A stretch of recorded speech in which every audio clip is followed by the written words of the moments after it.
You've probably heard a million parenting tips, but what if I told you that most of them are totally wrong? There are 10 things about your child's early years that you need to know now before it's too late. Want to know what they are? Get ready for the truth no one's been brave enough to say. Or we all have parenting hacks, right? But what if I told you that some of them are totally useless, and you might be missing the real secrets to raising a confident, happy kid? There are 10 surprising truths I wish I knew before my child turned 5, and they'll change the way you raise your child forever.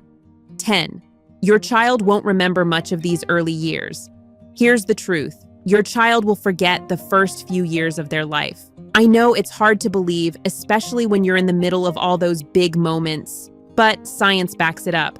If you think your child will remember their first word, first step, or even that family trip to the zoo when they were 2, think again. Most of those memories, they're lost in the void by the time they hit age 7. The brain just isn't developed enough to store memories like an adult does. Psychologists call this childhood amnesia. It's a real thing. Here's the kicker. You might have the most vivid memory of their first birthday, or that first time they said, "I love you," but they won't remember any of it. Studies show that children under 3 generally don't have lasting memories, and by age 5, it's still a blurry picture. This doesn't mean those moments weren't important. They absolutely are. But it does make you realize something important. The memories we hold so dearly might not even be in their heads. It's why you should take a lot of photos, keep mementos, and hold on to the little moments while you can. They might not remember, but you will. What's wild is some of the things they do remember later on could be the smallest, most random moments. It's not the big milestones, but the daily unnoticed stuff, like that time you laughed together while making pancakes. You'll realize that the unimportant stuff sticks the longest. And here's something surprising. Kids actually remember moments when they feel emotionally safe, when they felt loved and secure, not just when they saw fireworks or went on fancy trips. So, what do they really remember? Let's dive into how they express love in a way you might not expect. 9. Kids show love in some weird ways. So, you're waiting for your toddler to give you big, warm hugs every time you walk in the room, right? Well, not so fast. Kids don't exactly express love the way we might expect. Instead of affection through cuddles and sweet words, you might get something totally unexpected and kind of annoying. It's crazy, but little kids actually show affection through chaos. Think about it. When they throw their food on the floor, break something, or demand you play with them right now. That's their weird way of showing trust and love. Yeah, I know it's frustrating when they keep dropping their juice cup for the 10th time, but deep down, it's a sign that they feel comfortable around you. When they do these things, they trust you enough to act like their real messy selves. They know you'll love them anyway. Here's a surprising fact. Experts say that when your toddler hands you a broken crayon or their dirty toy, it's their way of offering themselves to you. It's like, here, I'm giving you this. Now you're in my world. So even when they're throwing a tantrum or making a mess, they're actually bonding with you in their own way. What's even crazier, kids learn to express their love based on what they see. So if you respond with patience and kindness rather than frustration, they start to understand what real healthy love looks like. The weird moments, they matter more than you think. Now, here's something you probably didn't see coming. What if I told you that play, not affection, is actually their most important way of connecting with you? Let's get into that 8. Play is actually their work. When your child is off playing with toys or pretending to be a superhero, you might think it's just about burning off energy. But guess what? Play is their work. No, seriously. Kids need play to grow, and I'm not talking about the kind of structured, learning-focused play you might be thinking of. I mean the messy, unorganized fun where they're figuring out how the world works. Studies show that play is critical for brain development. When they're playing, they're practicing social skills, problem solving, and creativity. It's a whole lot more than just having fun. It's a survival skill. Take pretend play as an example. When your toddler pretends to cook dinner or be a doctor, they're learning how to think critically, organize thoughts, and develop empathy. It's like a mini lesson in teamwork and problem solving. Kids who engage in pretend play regularly are found to have higher cognitive and social development later in life. So, letting them get lost in their own make-believe world isn't a waste of time. It's actually building the foundation for all kinds of future skills. But here's the twist. Play isn't just about making them smarter or more creative. It's about emotional regulation. Research shows that kids who have more playtime develop better emotional intelligence. They learn how to control their feelings and understand the emotions of others.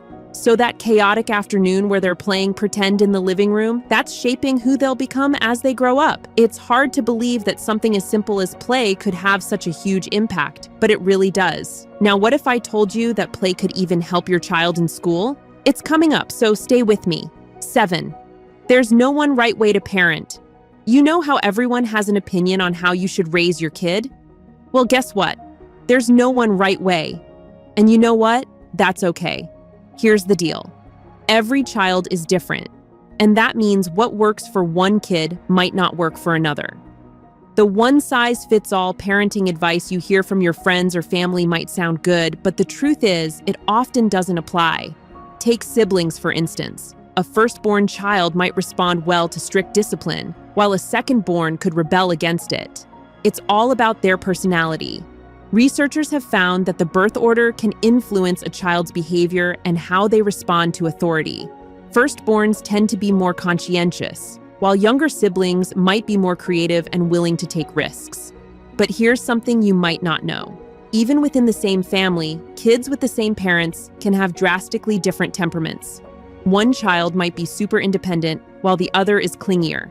So, the approach that worked for your first child might totally backfire with your second. It's all about being adaptable. Instead of trying to apply a single set of rules to every situation, it's important to adjust your approach based on your child's needs and personality. What works for one might not work for the other, and that's okay. Embrace the chaos, adapt as you go, and remember that there's no single right way to do this parenting thing. You might be thinking, okay, so what's the best way to handle all of this unpredictability? Well, it starts with focusing on one thing. 6. Praising smart can hurt them. We've all heard the advice, praise your kid and they'll thrive. But here's a little twist. Praise the right thing. You've probably praised your child for being smart or for doing well on a test. But did you know that might actually hurt their growth? Here's why. When you praise a child for being smart, they can become afraid of making mistakes. They start thinking, if I'm smart, I should always get things right. This mindset can lead to fear of failure, which means they won't try new things. Instead, praise their effort. Praise them for sticking with a tough task, for working hard, for showing perseverance. Studies show that kids who are praised for effort rather than intelligence are more likely to take on challenges, embrace failure, and keep learning. In short, effort-based praise helps them grow more resilient and motivated. This doesn't mean you shouldn't praise their achievements at all. You should. But focus on how they got there. This approach shifts their mindset from, I have to be perfect, to, I can improve if I try. And that's a big difference in how they approach the world. Here's a real-life example. I know a child who, after being praised for effort instead of results, took on a project they had previously been too afraid to try. They failed, but the experience taught them that failure is just part of learning. This mindset, developed early, pays off big time later. So next time your child does something, focus on their effort, not the outcome. It'll make a world of difference. 5. Self-care isn't selfish, it's necessary. You've probably heard this a million times, but it's true. If you don't take care of yourself, you can't take care of anyone else. You're probably running around all day doing everything for your kid. But here's the thing. Without self-care, you'll run out of energy. And trust me, burnout is real. When you're burned out, you get snappy, tired, and frustrated. Your patience runs thin, and you might start resenting the things that you love doing. And guess what? Your kid will feel it too. Research shows that taking care of yourself doesn't just make you feel better, it makes you a better parent. Parents who practice self-care are calmer, happier, and more patient. Why? Because they're not stretched so thin. They've had time to recharge, and when you're rested, you're more present. When you're present, you're a better listener, and that helps your child. You might think you don't have time for a bubble bath or long walks, but self-care doesn't have to look like that. 5 minutes of breathing, reading, or even just zoning out can give you the reset you need. And here's the wild part. When your kids see you take care of yourself, they learn to do it too. They'll see you managing stress in healthy ways and think, hey, I can do that when I'm upset. Now imagine what it would feel like if every day had a moment where you just took a breath. Not to mention, a little break gives you space to actually enjoy being with your child more. But here's a surprising truth. The next thing we're going to talk about is something you probably never expected could make parenting easier. 4. Emotional development takes years. You probably don't expect a toddler to have full emotional control, right? But when you see them melting down over something tiny, you might wonder, when will they finally get it? The truth is, emotional development takes a long time. Let me start with a fact that'll change how you view those tantrums. Your child's emotional control is still developing up until they're around 7 years old. The part of the brain that helps manage emotions, called the prefrontal cortex, isn't fully matured until later on. So when your kid is throwing a fit because their toy broke or they didn't get the snack they wanted, they literally don't have the brain power to handle it the way an adult would. This doesn't mean you should just let them scream and cry. It just means they don't have the emotional tools yet. They're still learning how to deal with frustration, disappointment, and anger. The more you understand this, the easier it becomes to deal with the meltdowns. Instead of getting frustrated with them, you can approach the situation calmly and in turn, teach them how to manage their own emotions. One important thing to keep in mind is that your reaction to their emotions really shapes how they will learn to deal with theirs. Studies show that kids who grow up in emotionally validating environments where their feelings are acknowledged and respected develop stronger emotional intelligence. They learn that it's okay to feel angry or sad, and they start to develop healthier coping mechanisms. But what about the bigger picture? How do you know if they'll ever learn to control their emotions? Here's the cool part. Emotional regulation is something they keep working on as they get older. In fact, kids who learn to manage their emotions as children tend to be more resilient as teenagers and adults. They handle stress better, perform better in school, and have stronger relationships. So, those messy moments, they're not just frustrating, they're opportunities to teach them a lifelong skill. And here's the twist you might not have thought about. This emotional work doesn't stop at age 7. When they hit their teenage years, you'll realize how much more this emotional foundation will affect how they deal with the pressures of school, friends, and even their future career. But we're not done yet, because emotional development isn't just about dealing with emotions. There's something you probably didn't expect about how this all connects to your child's success. 3. Playtime is their most important work. When your kid is playing, they're actually working. Sounds odd, right? But here's the reality. Play is how kids learn. It's not just about entertainment or burning off energy. It's their way of developing important skills. Pretend play in particular is crucial. When your child pretends to be a doctor, chef, or superhero, they're developing problem-solving skills, learning empathy, and practicing creativity. Studies show that children who engage in regular pretend play have stronger cognitive and social skills. They learn how to cooperate with others, resolve conflicts, and think critically. You might not realize it, but even the messiest playtime, like building blocks or running around pretending to be animals, helps their brain grow. It's how they learn about the world and their place in it. So, when your kid is deep in their imaginary world, they're working hard to develop the skills they'll need later in life. Now, here's a twist you might not have seen coming. Play is also linked to academic success. Kids who engage in free play without a rigid schedule tend to perform better in school. Play teaches them the self-control and emotional regulation they'll need when they hit the classroom. So yes, that messy playtime is actually shaping their future success. 2. You don't have to be a perfect parent. You're probably familiar with the constant pressure to be a perfect parent. But what if I told you that perfection isn't the goal at all? In fact, striving for perfection can actually make you a worse parent. Let that sink in. It sounds counterintuitive, right? We're taught to aim for flawless routines, impeccable discipline, and perfect balance. But the truth is, the imperfect moments are what actually teach your child the most about life.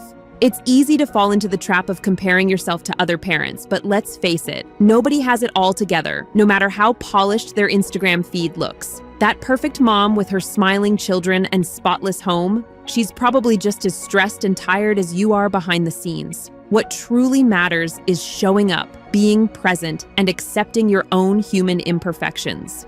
Research by the University of California found that children raised in environments where parents embrace imperfection tend to be more resilient. When they see that it's okay to make mistakes and still be loved, they grow up with a healthier relationship to failure and self-worth. It might surprise you, but kids actually benefit from seeing you struggle. They need to see you work through challenges, apologize when necessary, and make mistakes, because that's how they learn to cope with life's messier moments. It teaches them that it's okay to fail, as long as you keep trying. The biggest mistake you can make as a parent? Expecting yourself to be perfect. Your imperfections? They're the real teaching moments. And here's the kicker. The more relaxed you are about your own mistakes, the more your child will grow into a resilient, confident person who isn't afraid of making a mess or falling short. But there's a surprising twist to this that you probably didn't expect. 1. Cherish every moment. The truth hits you hard when you least expect it. The days are so long, but the years fly by. Before you know it, your baby has turned 5 and you're left wondering where all the time went. You've probably heard this advice before, but you won't truly understand it until your child is halfway to kindergarten. The moments that feel insignificant right now, like that random afternoon nap together, or when they told you their first grown-up story, those are the moments that will stick with you forever. It's easy to get caught up in the hustle of daily life and worry about the next thing. But here's the truth. Those small moments are the ones that matter most. Take a step back and look at how quickly everything changes. Just a year ago, your child was barely speaking, and now they're holding entire conversations. They were so dependent on you for everything, and now they're starting to do things on their own. Time doesn't wait. Here's a surprising thought. The memories you're making right now will outlive you. One day, when your child looks back, it won't be the fancy birthday parties or the new toys that stand out. It'll be the quiet, unspoken moments where you simply were there, present, and fully engaged with them. And trust me, those are the moments they will cherish. The most unexpected part of it all? Your child's memories of you will be less about stuff and more about how you made them feel. So don't wait for the big events to make an impact. Every ordinary day holds the potential for a lasting memory. But let me leave you with something to think about. Have you ever wondered how you'll feel 5 years from now when you look back at these early moments? Because it's happening faster than you think. If any of these parenting truths made you rethink your approach, let us know in the comments. And if you want more insights like this, tap the next video right now. There's so much more to uncover. Thanks for sticking around and see you in the next one.